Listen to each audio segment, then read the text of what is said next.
za Srbiju je naravno prilika da kažemo nešto i o Karađorđu, istorijskoj ličnosti našeg naroda i njegovim vezama sa Rusima.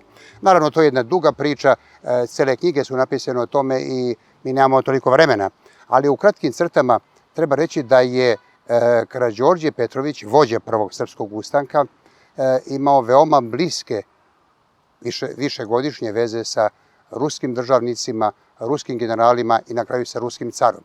Naravno, ustanak je počeo, kao što je poznato, 1804. godine.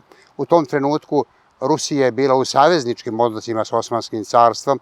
Rusija je insistirala da se srpske borbe ograniče na neku vrstu unutrašnje autonomije. Naravno, ciljevi ustanika su bili daleko radikalniji, ali kada je došlo do rata između Osmanskog carstva i Rusije, Rusi i Srbi su postali saveznici u ratu protiv Osmanskog carstva.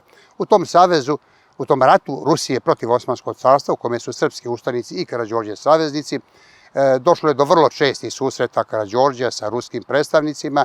Jedan od njih je bio poznati diplomata Konstantin Rodofinikin, koji je kasnije dugo godina bio direktor Azijskog departmana Ministarstva spoljnih poslova Rusije, niz drugih generala, kao general Isajev i tako dalje, i stalni predstavnici ruske diplomatije kod Karađorđa, to su bili Nedoba i grof, naš čovek iz Risna, grof Ivelić. Naravno, Karađorđe je, treba naglasiti u izvesnom smislu, razliku između ratnih ciljeva srpskih ustanika i ratnih ciljeva Rusije. S jedne strane, Rusija je naravno imala glavni cilj da porazi Osmansko carstvo i da ide prema Konstantinopolju, prema Carigradu. Rusija je smatrala da srpski ustanički pokret treba da sadejstvuje na njenom desnom krilu u njenom glavnom cilju borbe protiv Osmanskog carstva i puta ka osmanskoj prestonici Carigradu. S druge strane, Karađorđe i srpski ustanici, srpske vođe, su smatrali da je ustanak prilika da se oslobode sve srpske zemlje. I 1809. godine, kada Karađorđe pokreće veliku ofanzivu s ciljem oslobođenja celog srpskog roda, Rusija insistira da glavne srpske snage budu na desnom krilu ruske armije.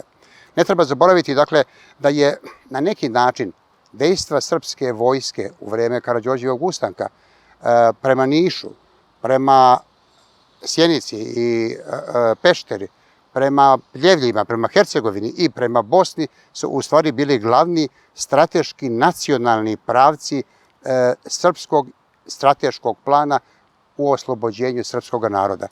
Međutim, kao što znate, situacija je, naravno kad gledamo odnose Srba i Rusa, uvek moramo imati u vidu i širu međunarodnu pozornicu, jer nisu oni sami na evropskoj sceni.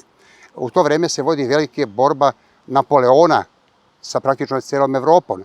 Napoleon je postao saveznik Osmanskog carstva i u tom pogledu Napoleon je krenuo na Rusiju 1812. godine i komandant ruske Dunavske armije general Kutuzov, čuveni vojskovođa, je bio prinuđen da sklapa mirovni ugovor sa Turskom 1812. godine. Jer Rusija nije mogla ratovati na dva fronta. Nije mogla ratovati protiv Napoleona, koji sa celom Evropom ide na Rusiju, i nije mogla ratovati istovremeno protiv Osmanskog carstva. Taj čuveni Bukureški ugovor iz 1812. godine između Rusije i Osmanskog carstva imao je 8. tačku u kojoj je bila predviđena autonomija Srbije. Znači, Rusi su zatražili autonomiju Srbije, morali su da se povuku i da brane Moskvu i Rusiju i ostalo je samo da Karađorđe dalje nastavi pregovore sa Turcima oko definisanja bližih uslova ispunjenja Bukureškog mira. Naime, za srpske ustanike je bilo vrlo neprihvatljivo da se razoružaju, da poruše tvrđave koje su trebali da poruše, koje su podigli na granicama ustaničke Srbije i da dozvole ulazak turskih trupa ponovo u srpske varoši. Razume se, posle dugog odugovlačenja, Karađorđe je na kraju pristao da pregovara, ali to je već bilo kasno i ogromna turska vojska od 200.000 ljudi sa komandom Kuršid Paše je krenula na Srbiju. Dakle, u tom istorijskom trenutku, 1813. godine, Karađorđe čak ima ideju da celu Srbiju preseli u Rusiju, što je bilo nerealno. S druge strane, on se spremao za odsudnu bitku. kada je već bilo izvesno da do te odsudne bitke ne može doći i da ustaničke snage su slabe, da se suprotstave Turcima, Karađorđe je sa velikim delom ustaničkog vojstva napustio Srbiju, prešao Savu i smestio se u manastir Fenek, a onda nakon godinu dana boravka u tadašnjoj Austrijskoj imperiji 1814. godine preselio se u carsku Rusiju, u Besarabiju, u Hotin, Hotinom kao glavnim mestom. Ovo je zanimljivo zbog toga što je Hotin bio praktično jedan politički i društveni centar cele srpske emigracije na čelu sa Karađorđem.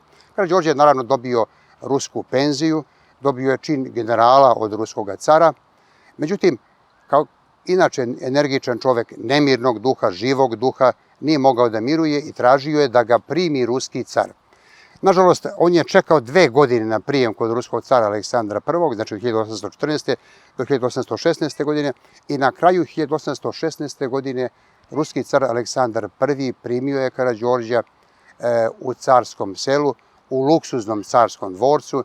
Karađorđe su bile odate sve počasti, prisustvovao je prijemima ruske aristokratije, ruski slikar Borovikovski je radio onaj čuveni portret Karađorđev sa svom onom nacionalnom odeždom i čak je prema originalu doterivao taj portret, ali o povratku Karađorđa u Srbiju nije bilo ni govora. Naime, Karađorđe je podneo ruskom caru 2 elaborata od neka vrsta izveštaja kako je on vodio rat u Srbiji i smatrajući da jedino on zna srpski narod i da jedino on može da dobro vlada Srbijom. Međutim, knez Miloš se već bio ustoličio 1815. na presto Srbije i Rusija očigledno nije bila spremna da izazove građanski rat u Srbiji. Zato Rusija nije rekla ni jednu reč o mogućnosti povratka Karađorđa u Srbiju.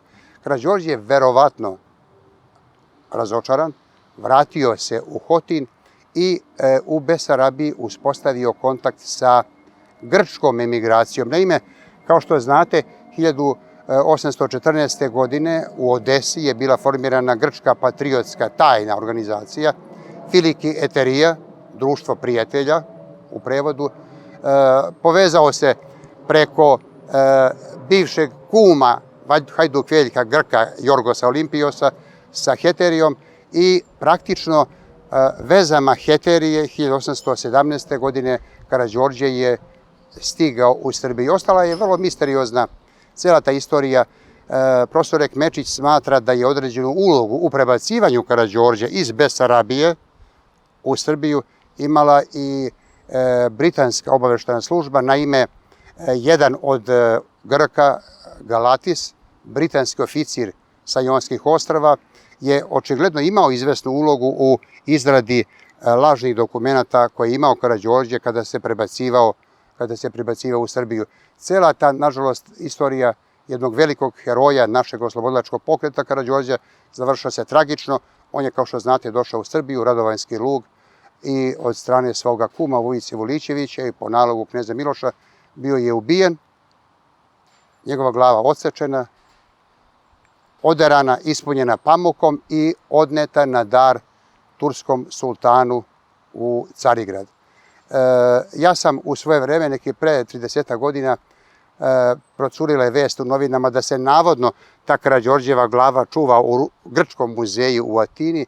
Ja sam pokušavao da dođem do nekih informacija, međutim ne postoje nikakve bliže informacije da li se ona nalazi ili gde se nalazi i da li je uopšte sačuvana, jer je bio običaj turskih sultana da glave velikih pobunjenika ili velikih vođa koji su ubijeni izlože na ogradi, na kapijama svoga dvorca u Carigradu.